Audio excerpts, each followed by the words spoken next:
അപ്രതീക്ഷിതമായി എത്തിയ മഴയായിരുന്നു കോഴിക്കോട് പെരുമണ്ണയിലെ LDF തെരഞ്ഞെടുപ്പ് യോഗത്തിലെ താരം.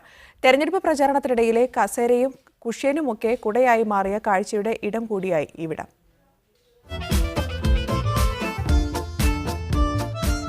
അഞ്ചു മണിക്കും സൂര്യന്റെ ചൂട് കനത്തു തന്നെ നിന്നു. തലയിൽ സാരിയും ടവലുമൊക്കെ ഇട്ട് മുഖ്യമന്ത്രി എത്താനായി കാത്തിരുന്നു പ്രവർത്തകർ. അപ്രതീക്ഷിതമായി മുഖ്യമന്ത്രിക്ക് പകരം എത്തിയത് മഴ.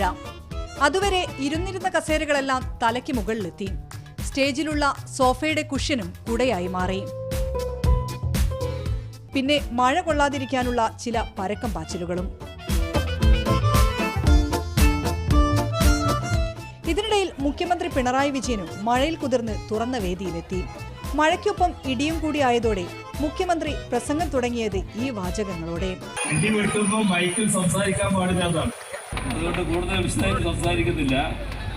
നമ്മുടെ ഈ തെരഞ്ഞെടുപ്പ്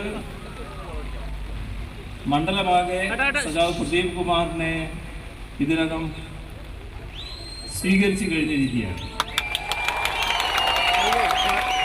തെരഞ്ഞെടുപ്പ് പ്രചാരണത്തിന്റെ പൊതുയോഗം മഴയിൽ കുതിർന്നതിന്റെ പാതി ദുഃഖത്തിലും വേനൽ മഴയെത്തിയ സന്തോഷത്തിലും പിരിഞ്ഞുപോയ പെരുമണ്ണക്കാർക്കും ക്യാമറ പേഴ്സൺ മനേഷ് പെരുമണ്ണയ്ക്കുമൊപ്പം ഷിത ജഗത്, മീഡിയ 1 കോഴിക്കോട്.